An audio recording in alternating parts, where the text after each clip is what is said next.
All right, I will get started with my kind of introductory announcements and let people trickle in before Jen gets started. Let's see. Just as a reminder, this session is being recorded. Hopefully it notified you as I let you all into the meeting, but we do share this on YouTube. So just be aware of that. None of the information or none of the discussions that happen in breakout rooms are recorded, but everything in the main session is. To introduce myself, my name is Teresa Larson. I work at the Transforming Communities Institute, and this presentation is being done in collaboration with the Transforming Communities Institute and the USU Social Work Department. If you have any questions throughout the presentation, please feel free to chat with me in the chat or through email, whatever you're most comfortable with. But I will now provide the USU land acknowledgement as we get started with this session. As a land-grant institution, Utah State University campuses and centers reside and operate on the territories of the 8 tribes of Utah, who have been living, working, and residing on this land for time immemorial. These tribes are the Confederated Tribes of the Goshute Indians, Navajo Nation, Ute Indian Tribe, Northwestern Band of Shoshone, Paiute Indian Tribe of Utah, San Juan Southern Paiute, Skull Valley Band of Goshute, and White Mesa Band of the Ute Mountain Ute. We acknowledge these lands carry the stories of these nations and their struggles for survival and identity. We recognize elders past and present as peoples who have cared for and continue to care for the land. In offering this land acknowledgement, we affirm Indigenous self-governance history, experiences, and resiliency of the Native people who are still here today. Okay, moving to the next step, please ensure that your Zoom name matches what you would like on your continuing education certificate, if that is something that you will be pursuing, because that is how we track attendance. If you need help changing your name, feel free to send me a message in the chat. And to build off of that, to receive continuing education credits, this has slightly changed from previous sessions if you've attended previously. But you must stay for the entirety of the session and complete the follow-up survey that will be available at the end of the session. And it will also be sent via email. So previously we haven't required that, but we are going to require that moving forward, just so that you all know. If you do have any questions, like I said, during the session, you can send them to me. And if Jen doesn't see them in the chat, I can always share them with her. But Jen will go into detail, but it's going to be fairly interactive today. And so as a quick introduction of Jen Evers, she is a clinical associate professor and BSW program coordinator here at Utah State University, but she is based in Moab. And Professor Evers teaches a wide range of courses focused on clinical skills, human behavior, and the social environment, self-care, grief and loss, amongst several others. So if Jen, you have anything else to add or just want to jump right in, the time is now yours. And thank you for providing this for us. Thanks, Teresa. Yeah, that's the wonderful thing about social work, right? Very diverse. We can have such diverse interests, which is a good fit for me. All right, I'm going to share my screen, but as Teresa said, this is going to be very interactive. I want to do this sort of as a workshop because most of us are in rural areas in Utah. Very little of the state is actually urban. And we know there are, a lot of ethical dilemmas that happen because of the small context that we practice in.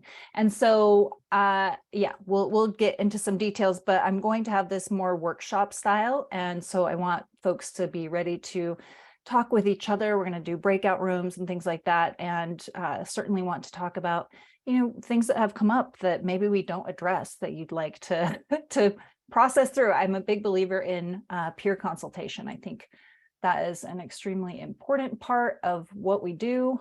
Okay, can everybody see my screen, and is it big enough for everyone to see? Okay, wonderful. I'm going to ask Teresa just to kind of keep her eye on the chat because it's hard to juggle all of those things as the presenter. And if you have a question, and I don't see, like Brian, I saw you put your like a high five or thumbs up, thank you. If I don't see that reaction, just interrupt me. I'm so fine with that. I want to make sure that I'm addressing, questions in a timely manner when we're on the topic of what you might have a question about. So I do not mind being interrupted one tiny bit. So I'm going to cover a few objectives for what we hope to accomplish today, what I'd like to kind of focus on today, talk about just a couple of ethical decision-making models, and then we're going to talk about case studies and the discussion on the case studies. That will take up the bulk of what we're going to do today. And then at the end, I have some resources that you all may know about already, but I like to throw those in just in case. It always happens that someone's like, where did you find this? And so I'll have those at the end. And I am not sure, I'm happy. I shared this with Teresa, so if she needs to share this with everyone, that's completely fine. All right, as I said, big believer in peer consultations. So I want us to practice that. I think that a lot of times in agencies, we do that. We have that built-in opportunity to process with peers. But for those of us in private practice and those kinds of things, that is harder to come by in a sort of organic way. So we have to make efforts to engage in peer consultation. And sometimes we end up practicing in these little silos in isolation. And that can be really, really risky when it comes to ethical dilemmas. Not only because we want to explore the perspectives of others because people see situations differently, but because we also want to make sure that we are doing our due diligence so that if we are called before the board to defend something we decided to do, we can say, yes, I consulted with other people. We want to show that we're reasonable and we came to this decision in an intentional, thoughtful, methodical way. All right. I would like for us to also just gain some increased comfort with different models that help us find effective and ethical decisions when we have ethical dilemmas. And to connect with other rural social workers to discuss situations that are common to this context. And sometimes we connect with people that maybe we've worked with through agencies and emails and we see on emails, but we've never gotten to talk to before. So it's an opportunity to connect across the state. All right, just a reminder of our values and standards, of course. I think we all know, this is like a reflex for us. But I start with this because this is why we end up having ethical dilemmas. There's something that comes in that, we're like, ooh, this is an issue because of self-determination, or, oh, this is a dual relationship. There might be a conflict of interest. So we want to always bear in mind that this underpins what we do and it informs our decisions. These things, these are, this is from the NASW, obviously.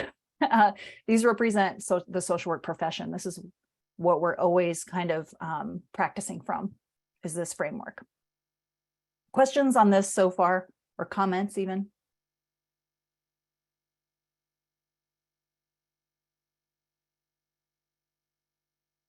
Okay, if it seems like I wait an awkward amount of time, it's because I do, because people often take a moment to hit their unmute button, and so I want to give people time to jump in. Okay, so you may or may not be familiar with these models. The Congress model of ethical decision-making is called ETHICS. You can see it's an acronym for evaluate the dilemma, think ahead, help. That's getting help from other resources, peer consultation, those kinds of things. Information, calculate risk, and select an action. And then Reamer and Conrad have one as well. There are so many out there. And I included a resource here if you want to look at that. Obviously, it's a lot to type into your URL, so maybe you'll look at that later. But basically, there are models that exist to help us walk through an ethical dilemma to make an informed decision. These are things that we need to think about. Reamer and Conrad say the first step is to determine if there even is an ethical dilemma. Is what we're worried about relevant to these things for us as social workers? It may or may not be. Sometimes we worry about things and then like, no, it's actually not an ethical dilemma. It might be another kind of problem. Then we want to identify the values and principles involved. We'll talk about that with our case studies today. We want to rank them with regards to relevance, develop an action plan, implement the plan, and then reflect on the outcome. So you can see there's some overlap with these two models and then some, differences. And like I said, there are many models out there. And so often we will use one that sort of resonates with us. Again, we want to show that we've done that. We've done our due diligence with working through a logic model like that. Okay, we're jumping into breakout rooms. I really want to spend most of the time having discussions on ethical dilemmas and not sort of theorizing about things. So I see there's a question in the chat. Let me pull that up. Oh, Teresa put the case examples document in the chat. So if you can open that up, it will provide information on the breakout rooms that you'll be in and the case study you'll be looking at. So this, I think this document, Teresa, includes all of the case studies. Is that right? Yes, that's correct. Okay, so when you are assigned to a breakout room, you'll see which one you're supposed to be focusing on. Does that make sense? Does anybody have questions about that process? Okay, so Teresa, do I need to stop sharing? Nope, Oh, I will jump back okay. in here and just send Okay. everybody to their rooms. You'll be automatically assigned. And like Jen said, as you transition, you'll see which case room you're in. If for some reason you miss that, you can look in the very top left corner of your breakout room and it'll tell you which one that you're assigned to. So hold tight while you get moved over. Thanks, Teresa. Lisa is asking if she can participate in the group by chat. Absolutely. Your group, just check your chat when you're in the group. I think there's a chat in the breakout room, so you can all use that. If I'm recalling correctly, Teresa, is that right? That there are chats in the breakout rooms? Trying to remember. Yes, there are. In just a second, it's not wanting to assign people automatically. So just give me one quick second. No problem. I think we're all getting used to the benefits and limitations of technology now. So we know sometimes things don't go as quickly or as smoothly as we expect them to, even though they have in the past. Yeah. All right. So it looks like the rooms are created and Teresa's working on getting those assigned. Yeah. So once those show up, you should be able to join your room. And then you all can chat with each other about your case studies. I will stay in this room. I was thinking about popping into rooms. I might do that, but I'll try to, maybe Teresa can stay in this room so that if there are questions, does that work? Yep. Okay. So I might pop around just to see if there are questions or discussions going on that, I can join a little bit. I love talking about ethical dilemmas. People are slowly getting there. Just 1 second.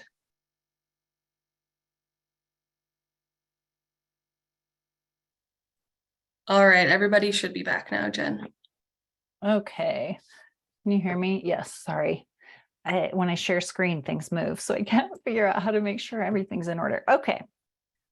All right, hopefully you all had some discussions around your case studies. We'll talk about those individually, and then we can kind of transition into, or maybe it'll happen organically as we talk about, situations.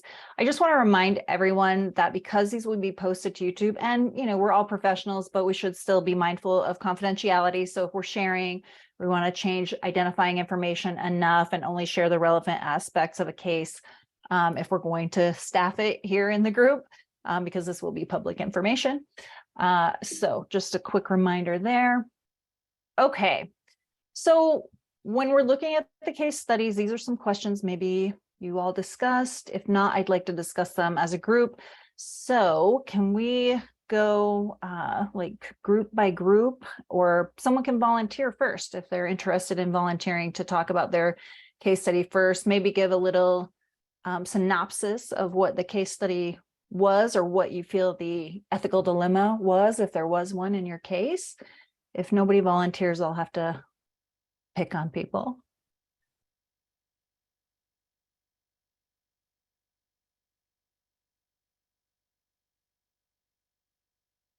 All right. Oh, Dakota, I see you're ready. Awesome. Yeah, I was gonna say we can go first. I think we were the first group, the 2.2. So the synopsis is that there was a social worker, a hospital social worker, and there was consent for the social worker to talk with a patient's son. The son told the social worker that the mother's doctor just diagnosed or discovered uterine cancer, and the son asked the social worker not to share the information with the mother. And there was a history for the mother of clinical depression, cognitive impairment, and the social worker was also concerned about the patient's ability to cope with news. The social worker had visited the patient a few days later, and the patient said that she doesn't know what's going on and no one's explaining what's happening, and asked, have you heard anything? And what does the doctor plan to do? So we felt like it definitely was an ethical dilemma, and talked mostly about like values related to like clients' right to self-determination.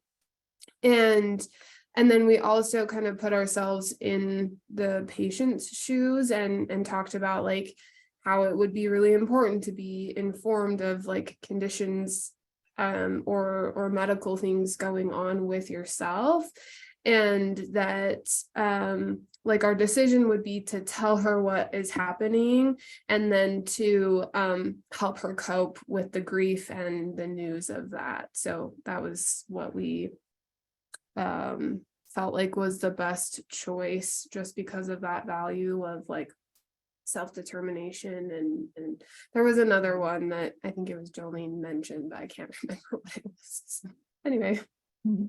Thank you. What do we think about this? Has anyone run into something like this, asking to withhold information for some reason? There are many reasons clients might, or people who know what the client might ask us to withhold information. Mark, I see your microphone's off.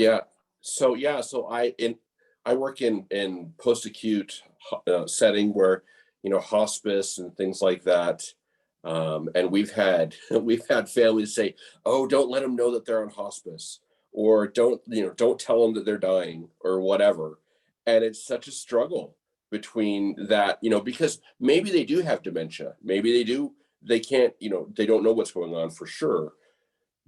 But at the same time, you're feeling conflicted because you want to let them know what's going on. But at the end of the day, I think we have to look at the big picture by disclosing, or by, you know, saying, well, you know, you do have terminal whatever. Is that going to cause more harm than not to someone who might have cognitive difficulties? Mm-hmm. Yeah, it's interesting. So this ethical dilemma, your ethical dilemma, all brings up the issue of paternalism. And there are 3 different ways that social workers can engage in paternalistic behaviors that conflict with self-determination.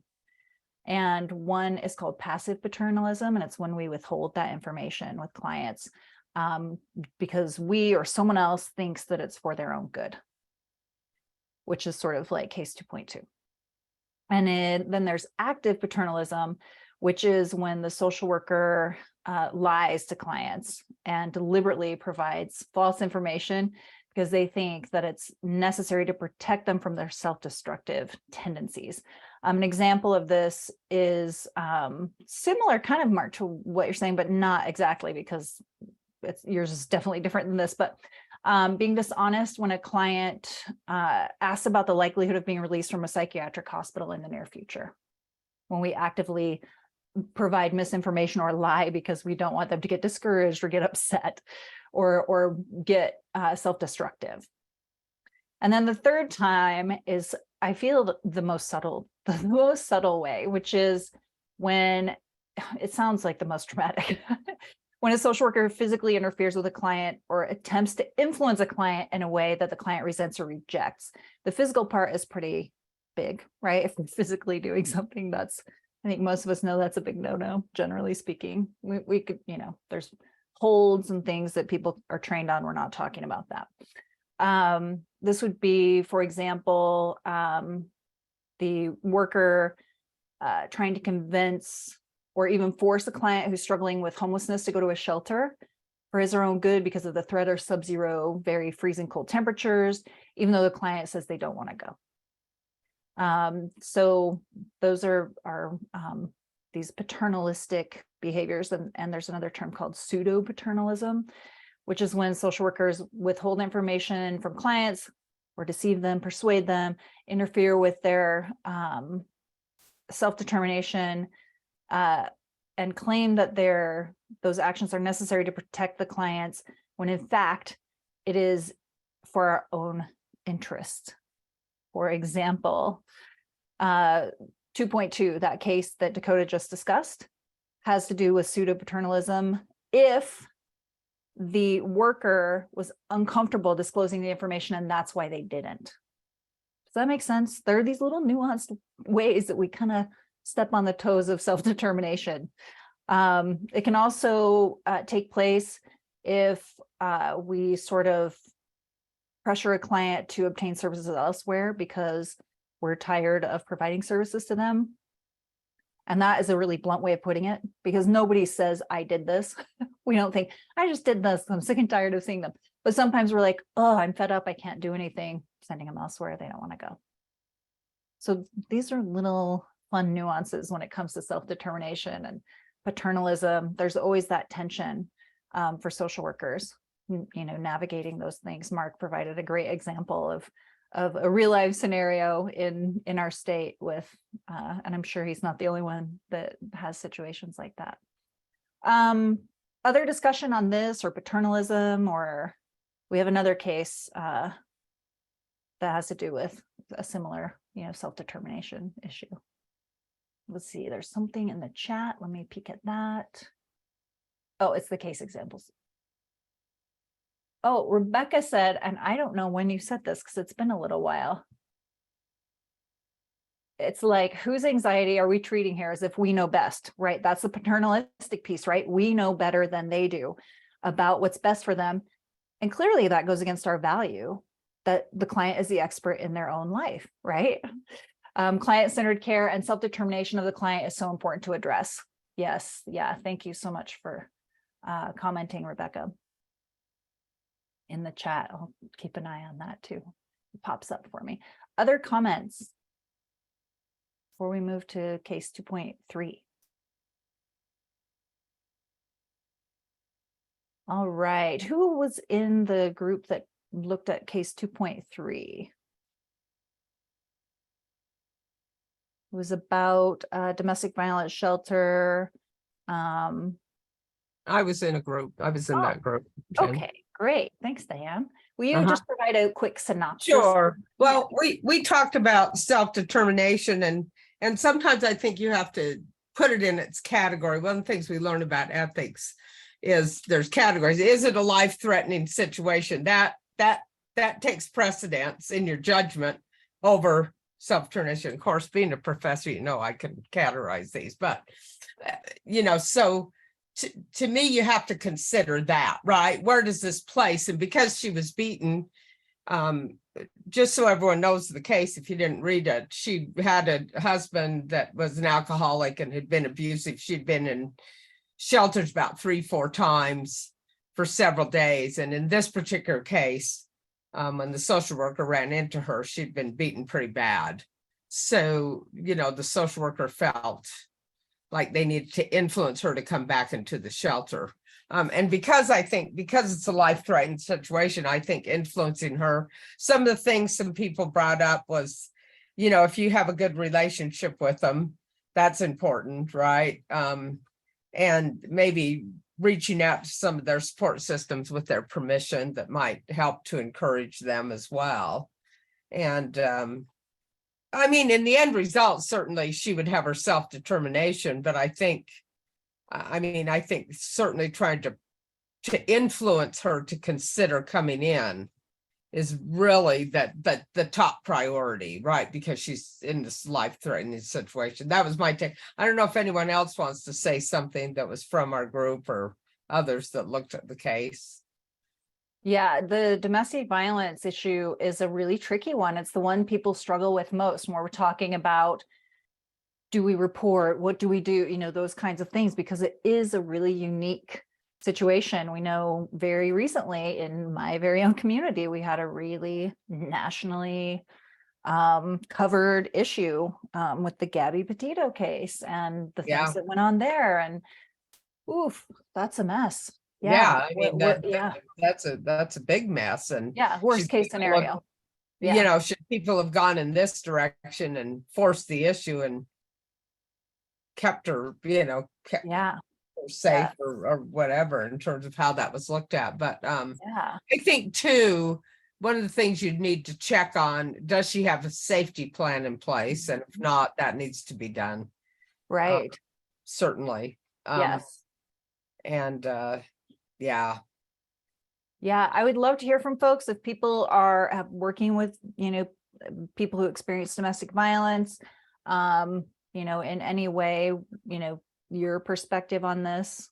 I see there's a chat. Let me grab that really quickly. yeah, Alicia was in the, The women just don't feel like they will be able to survive without their significant other once the resources fade away. Right. There's a lot of grooming that goes into domestic violence, right? It's not just everything's fine and great and, quote unquote, I hate using the word healthy, but for lack of a better word, and on the spot, I'll use it. And then somebody gets violent. It's not like that. There's a lot of, isolating and grooming behaviors that go into that process. So it's a very nuanced. I have Yeah. an opinion. Yes. Just wanted to, you asked about domestic violence, and I worked with domestic violence as a caseworker for 12 years. So locally, just kind of helping them, and we would run into life threatening is important, but there was still that place where you want to be cautious about taking over their choices, because two things. One, abuse is about power and control. And so you want to be really sensitive to not take on that role of the abuser and tell them what to do. But where it's life threatening, I mean, that's also a very important issue, value thing we want to help them with. And what I would run into often is dealing with immigration, where if you report the domestic violence and their spouse goes to jail and gets deported, and they were the income source, you've got other needs now that can no longer be met. And how do they feed their children? And how do they help their family? And are they able to work as the victim? So, Yeah. And there are visas and there are some opportunities out there, but I just think it's an ethical dilemma there too. It can be very challenging. So, Yes, it's thoughts on so that? nuanced, 100%. And I'm sorry, it usually pops up who's talking and I couldn't tell who's actually talking. So I'm sorry. Sorry, Yeah, I my just name wanted- is Jolie and I'm on Jolie. audio. So Thank you. sorry No, about that's fine. that. Jolie. Yeah, Jolie, I think you talked about the risk, and yeah, I know that people who work in the DV area have lethality assessments and all kinds of things they do, working with law enforcement to learn those things and utilize those things. And so something you're saying that is resonating in this conversation is knowing the resources that are available, right? If you have a client that is experiencing this, helping them get connected to people who maybe specialize in the domestic violence stuff, because all of the things, we could look at any issue and say, oh, it's so nuanced, right? We could look at someone who is in hospice and may have dementia. It's so nuanced and so complex. And so we want the people who work consistently in that field kind of making those choices. So yeah, Diane, you were going to say something too. I was just going to say that I think that you can try to talk with them and maybe try to, sort out with them. Do they think that they would be better off to get in a safer place at this point in time? But in the end result, certainly if they decide they don't want to go, you're going to have to honor their self-determination. I mean, yeah, it's interesting. I mean, you can't force them. Right. There. That creates all sorts of complications. So that's where the ethical dilemma, like Jolie was saying, comes in, right? Yes. I mean, what do you do with that? I mean, but you do have to honor in the end result. Yeah. I happen to be on the board at the local domestic violence agency here in town. And so I know things that, I might not otherwise know about some of the training for people working in the DV field. And the current approach to this is that, yes, we provide them with things that help them stay safe, right? Okay, let's come up with a plan. What happens when they're starting? Because they know, I've worked with lots of people in this situation. They know there's the canary, right, in the mine. Oh, stuff's getting tense. They know when things are going to blow up, right? They're hyper vigilant. They know. And so helping them come up with a plan. What do I do when this happens? You know, making sure they have resources. They know the resources available to them. Sometimes it involves making sure they have a phone that the partner doesn't know about, because they can take those away. But that's Utah, and each state is different, right? That's the Utah, I never remember the acronyms, but the UDVC, UDAVT, whatever. The people who train people working with people dealing with domestic violence. And it's very nuanced. I had a colleague who was sharing, someone in his practice was working with someone who was continually, staying in an abusive relationship.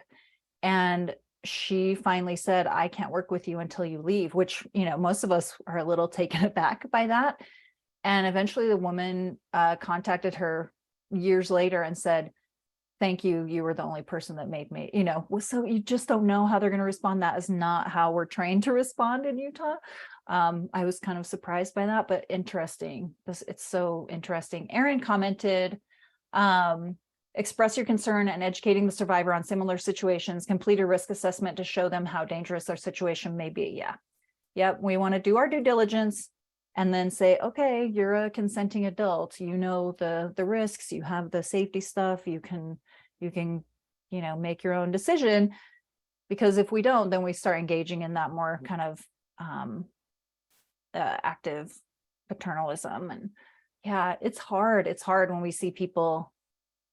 And in part, I think it's difficult because we know that the grooming that's gone on, right? The things that have been in place to keep the person in that situation in Moab, and I think other communities across the state, housing's an issue, and that can keep people in dangerous situations too. So it's very difficult. Okay, other discussion on that before we move on to the next case study. Thank goodness we have so many excellent domestic violence agencies in our state and such a well-organized training group. Hey, Jen, this is Yes. Brian. Hi, Brian. I've been doing domestic violence treatment for a while now, and I've encountered and heard that for most people, it'll take them 5 or 6 attempts at leaving before they are finally fully successful at staying. And so when I encounter this, and I have, sometimes I just have to remind myself, okay, they're not ready yet, and I still need to be supportive as I can and do all these things, get the information and the supports in place and do all of that, because maybe this is only attempt 3. Right.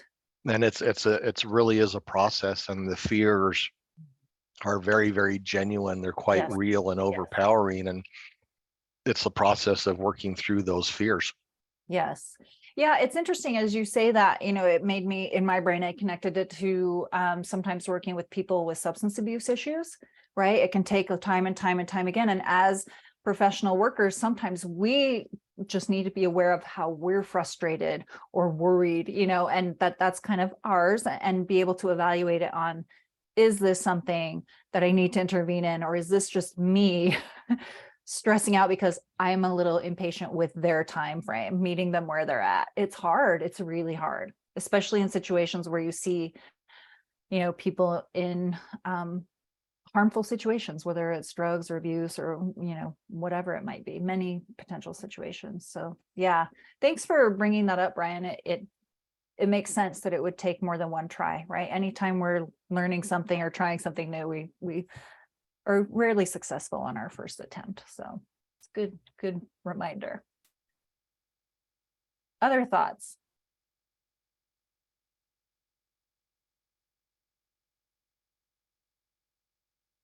Okay, who had case 2.14? That one talks about the social worker in a public child welfare agency for children who have been abused and neglected.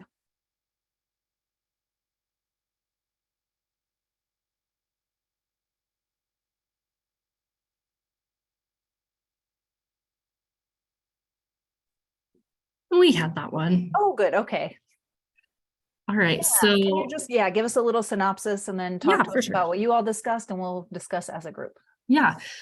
So basically there was a social worker in a public welfare agency who was working with a 15-year-old boy who was physically abused, and he ran away from several foster homes, and he disclosed to his social worker that he was gay. And during a conversation with her supervisor, the social worker basically said, I don't feel like I agree with that. And this boy just needs the Lord, and I believe it's a sin. And so that's what our case study was.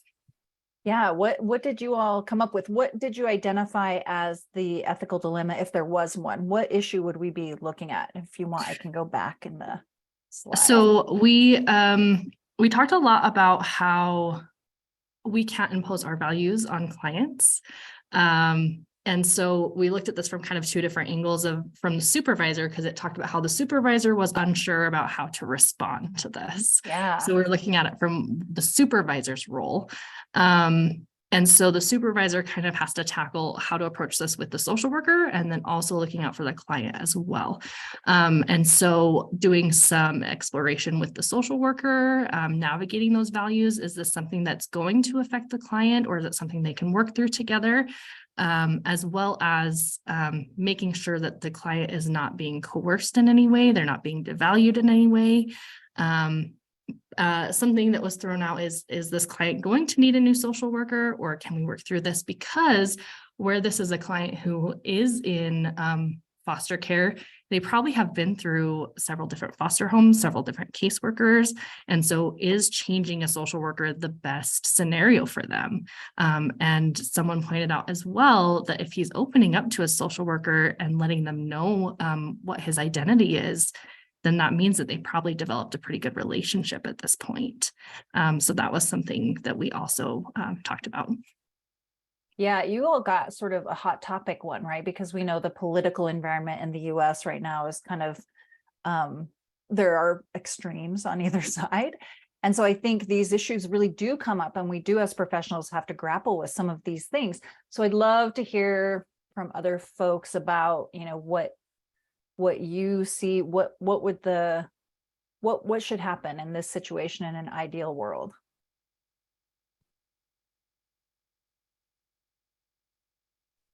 Well, I'm just going to say we can't ever get so personally involved that we're trying to tell a client what to do. The bottom line is clients live their lives. We don't have to live their life. And Right. So you always want to keep that in mind, just as kind of a general rule. From an ethical standpoint, that in reference to the NSW Code of Ethics and how we deal with clients and the different scenarios, you have to keep our personal values out of it.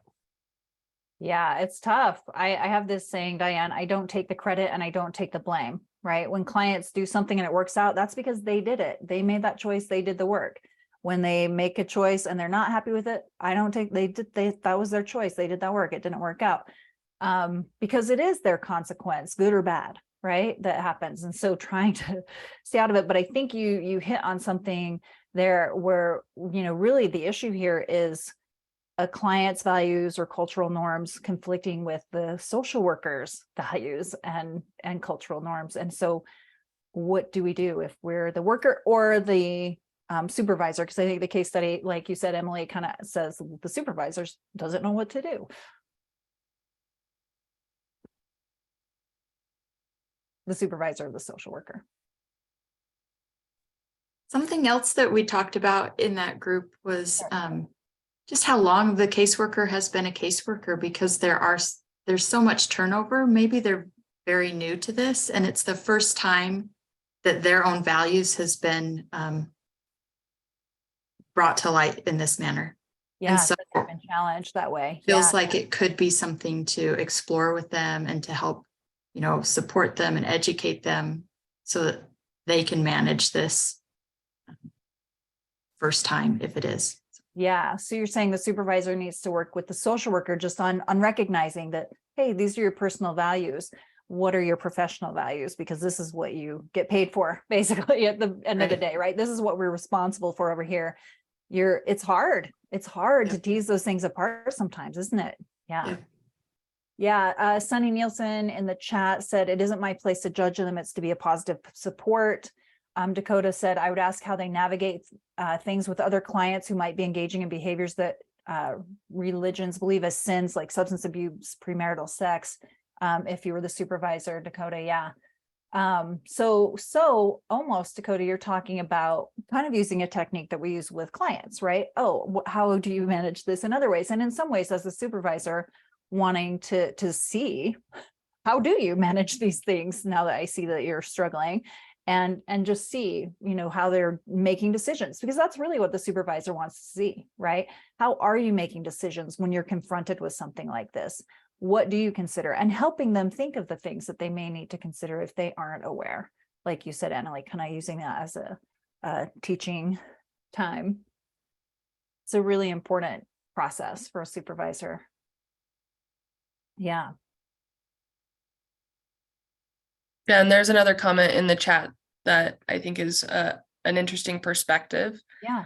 That I'll go ahead and read out loud from one of the other participants. It says when they worked in child welfare, they had a teen in foster care who was transgender, and their foster family was having difficulty supporting them because they didn't believe or support transgender youth.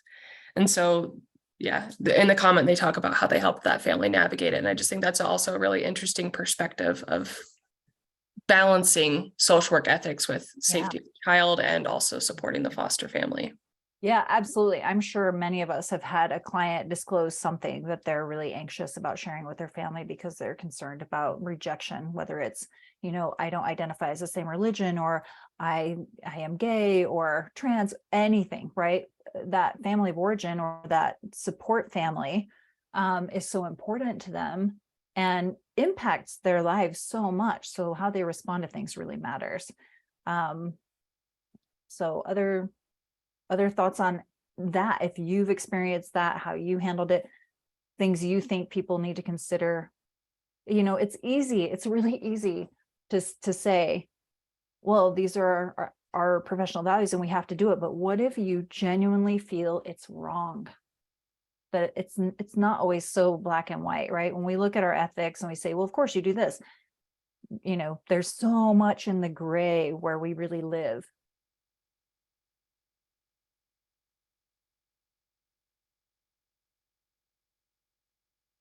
Hey, Jen, Brian here again.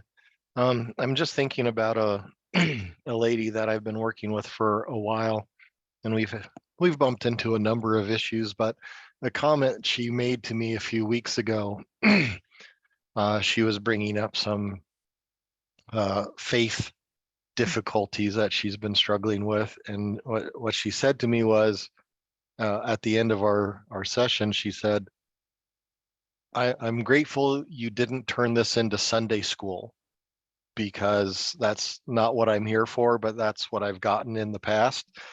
And I'm like, yeah, but that's not my job.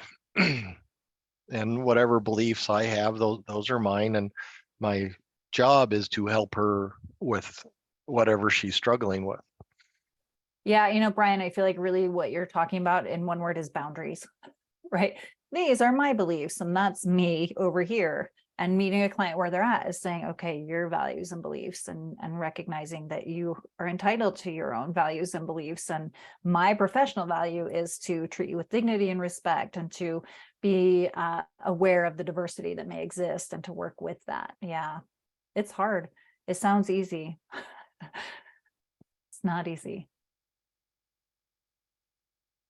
Okay, other thoughts before we move on to case 2.15?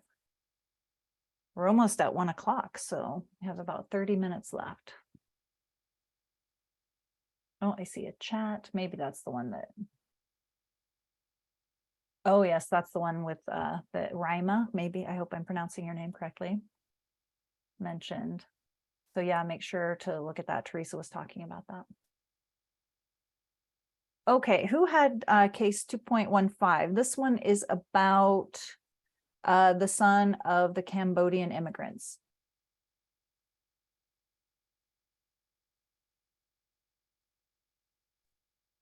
I had that case. I was one of the people in that group. So This one was in general about a school social worker who witnessed some bruising on a 10-year-old child. And upon talking to the child said that his family uses cups or scraping a coin to across his skin when he's ill. And the child was Cambodian. And so after talking to a coworker, they just kind of explained that that's the way that in Cambodian culture that they essentially traditional forms of healing and how they do that. And so kind of the ethical dilemma was whether or not that social worker then needs to report to like child protective services or what that would look like. And so we just kind of talked about that. In the end, we decided because of the social worker's concern in the first place that she should still make the report, but maybe it includes the additional information of, hey, here's some background on this. That's just something to consider, to err on the side of caution because she was concerned about the bruising. You make a good point, Erin, and that is that, you know, we're told we're not investigators, we're reporters. When we have concerns, we report, right? So let's talk about this case. And did you decide if it was an ethical dilemma, Erin, if there was an ethical dilemma? Just mostly the ethical dilemma was whether or not to make the report.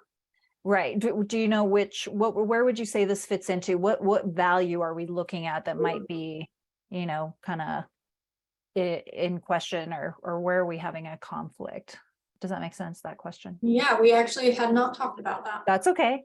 What do we think? We can open it up to everyone. Why would we be concerned if we, you know, of course we know we're responsible, right, to report things that we see. But yeah, Tia, I see your mic is off. Yeah, I am not sure about my internet connection, so I'm going to apologize if there's a lag. But the problem here is it's an ethical decision because of the cultural competency piece. Right. And so we have information about the culture, and we have a colleague who's also verifying that that is actually a cultural thing that they do in Cambodian culture.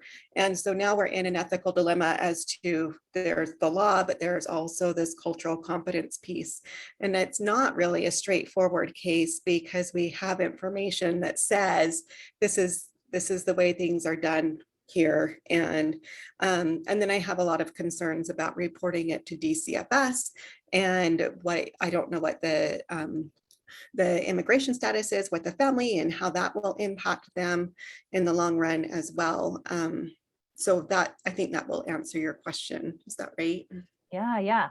No, you raised really important issues. Both of you, thank you. And it reminds me, I don't know if anyone's read the book, The Spirit Catches You and You Fall Down. It's about a Hmong family, and it's basically this ethical dilemma as a whole book, that a social worker gets involved and what happens, and super interesting. Let's have some discussion on this. So when we run into something that is unfamiliar to us, what is our obligation as the professional social worker when it has to do with cultural issues?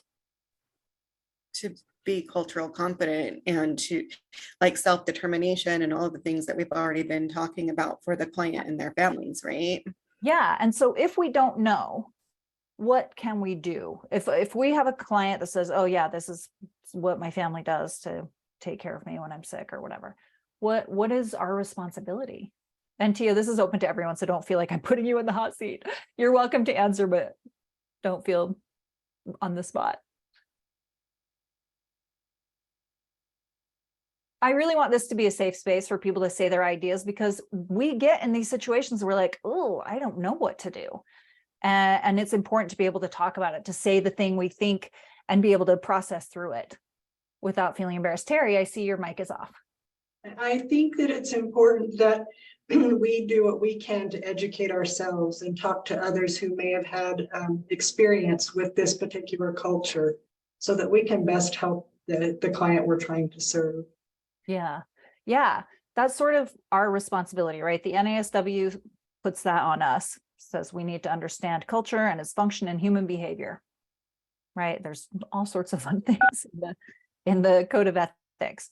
And so we need to have a knowledge base of our client cultures. Yes, go ahead.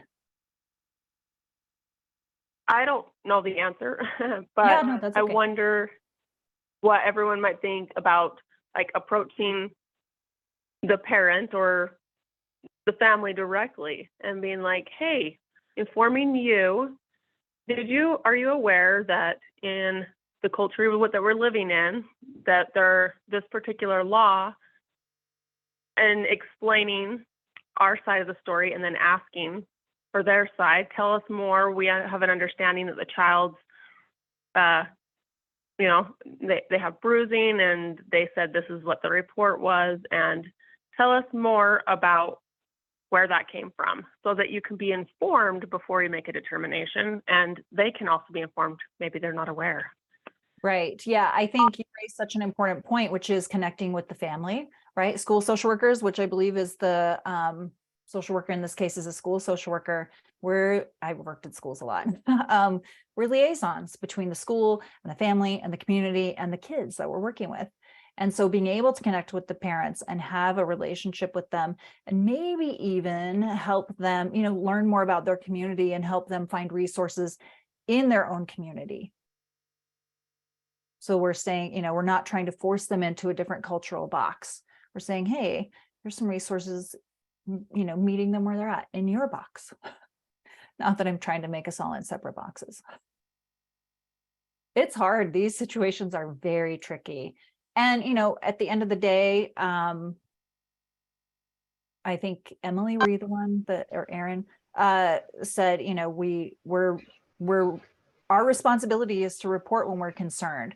And so, that may be what we end up doing. We know how few resources we have as individual social workers, that we may not be able to do all these things. In an ideal world, we might take time and reach out, but we might say, oh, DCFS might be involved with this family. We know that is a real crapshoot, right? Because I've worked with DCFS agencies in other places that worked one way, and here they work a completely different way. And so there's different cultures within DCFS as well.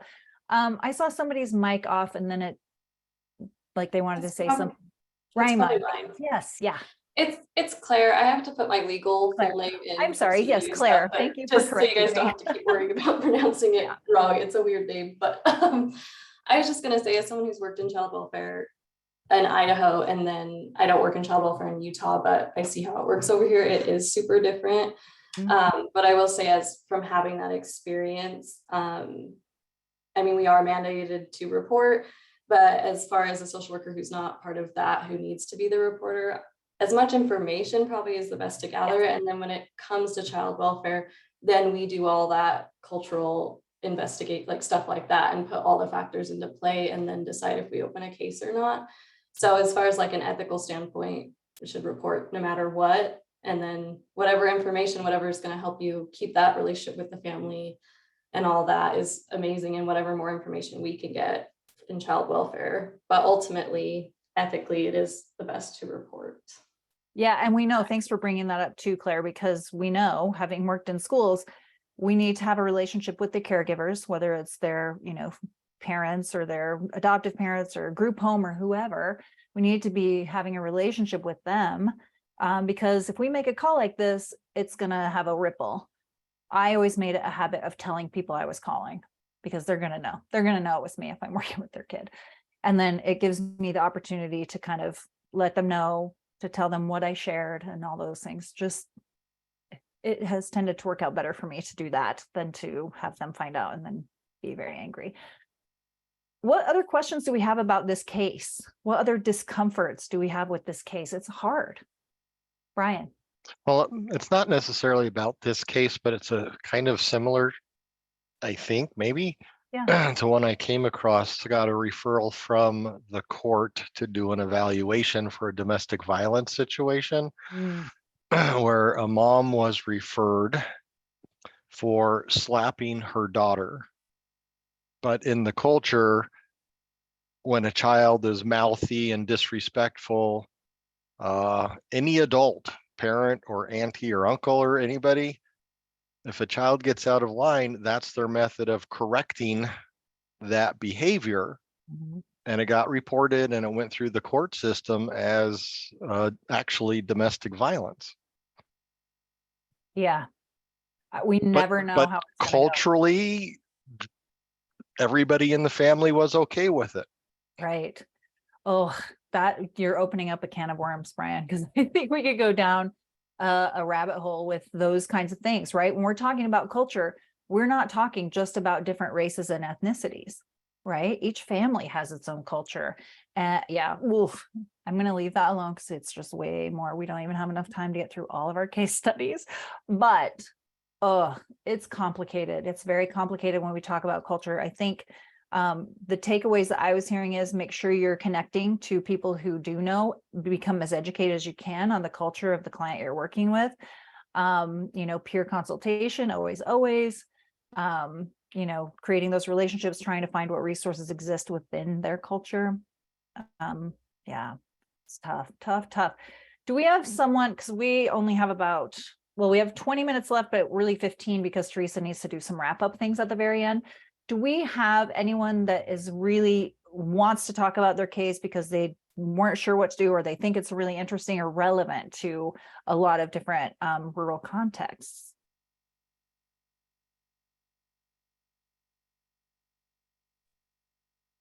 Courtney. Yeah. Yeah, which case did you have?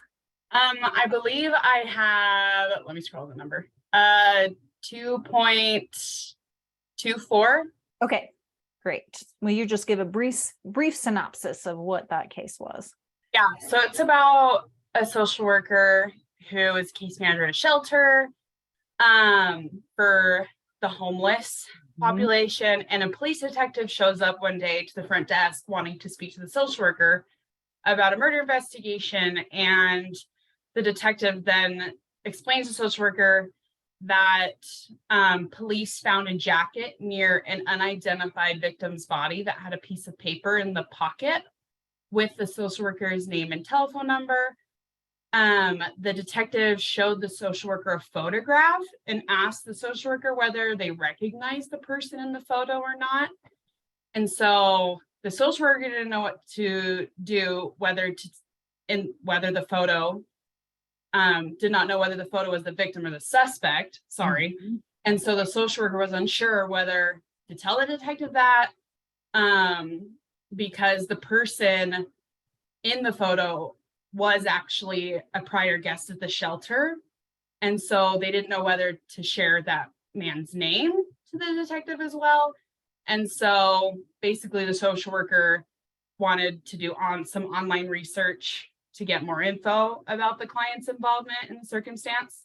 So basically the question was whether the social worker should tell the detective that they knew the man in the photo or not, because they didn't know if it was the victim or a suspect. So we were kind of split in our ideas of what to do. And ultimately I was kind of like, I don't really know. This is a tough one for me. It is, it's tricky. Yeah, let's hear from folks. What are the things that come to your mind? So we're talking about confidentiality, obviously, right? What it maybe even people who work with people experiencing homelessness, or can't remember, was it just it was a homeless shelter? Yeah.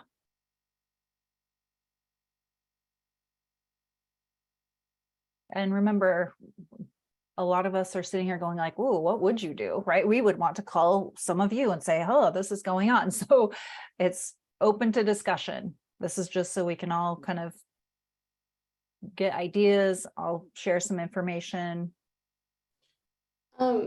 Is it possible that you look at what your organization's confidentiality clauses are around stuff like that? Yeah, I think that's a really important step, right? Is to look at your agency policies and procedures. What do and don't we do? Because agencies have specific issues they're working with that have either federal or state or local laws that are pertaining to them that we as workers may or may not know, but the agency will, and they'll have policies around those things. So that's a first step. If you didn't know, maybe looking at the agency policy, of course, consulting with supervisors always, right? But you all may be in supervisory positions and still be like, oh, I don't know what I would do, because yeesh, this is, again, very nuanced. Those are the ethical dilemmas, right? They're never straightforward. Does anybody here work with substance issues?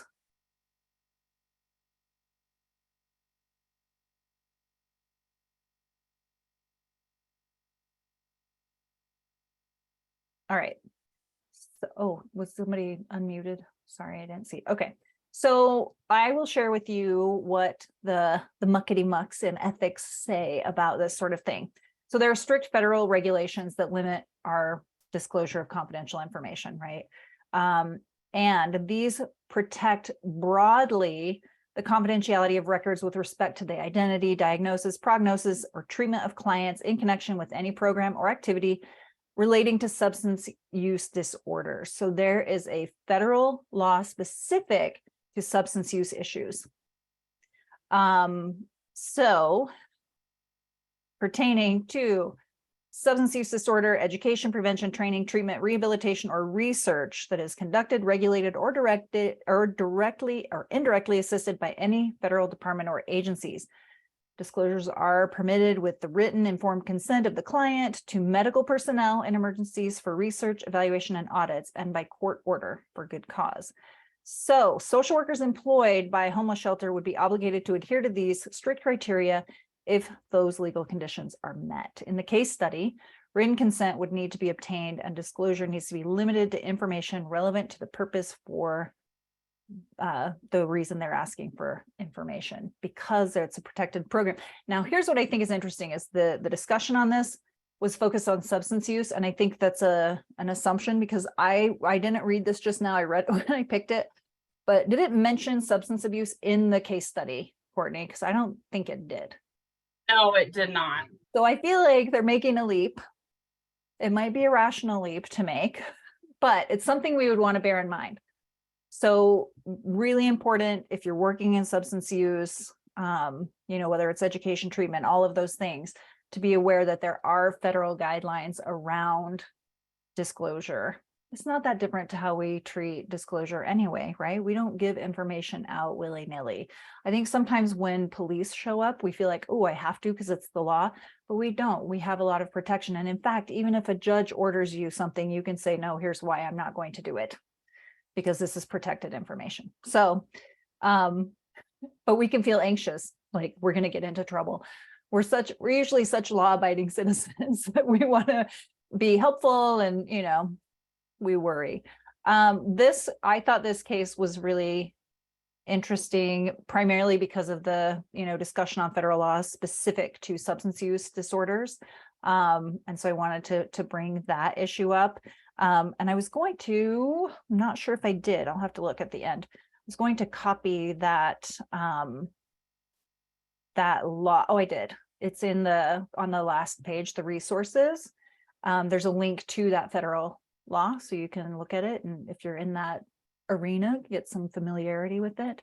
But if you work for an agency doing that, they probably know, and they probably have it in their policy. So, okay, just checking. Yeah, but Rebecca, yeah, thank you. Okay, I think we just have a few minutes left. Does anyone want to share an ethical issue they're dealing with? Remember to use not the names and not identifying information if you're going to, since this will be public. If not, we're going to move forward.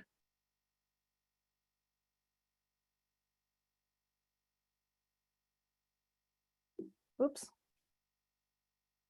Okay, so this is the final page with the resources. Teresa, I think you dropped this in the chat, but I'm not 100% sure. I think we can do that. Teresa, can we get this information? I just barely put it in the chat, but it will also be sent in the follow-up email. Okay, great. Just in case you want any of this information or you want to review it.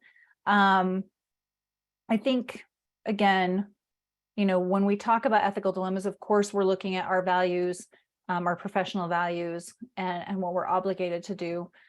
But, we're also considering legal issues, that's just the bottom line, is that we are always up against, am I going to get in trouble with the licensing board or legally for this? And so it's important just to remember that there are things that you can do.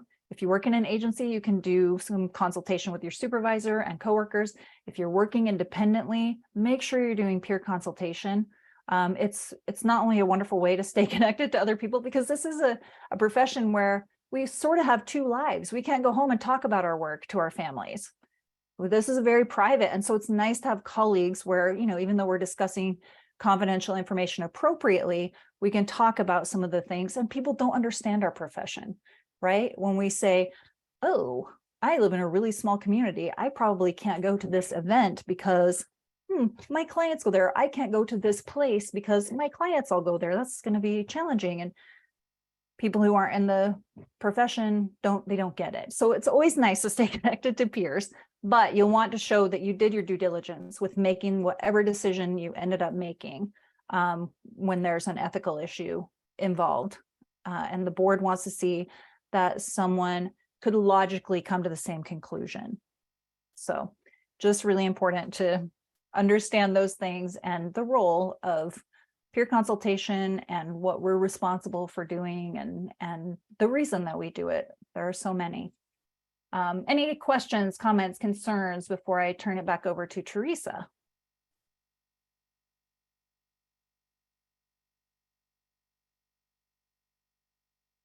Thank you all so much. I really wanted to make this very, very interactive and workshopy. I think that's much more engaging than me just talking at you.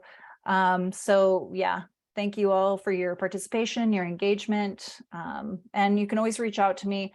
I'm always happy to talk to people about ethical dilemmas. So feel free to contact me if you want to. I'm not an expert. We're all like using all of the resources we have available to us. So thank you.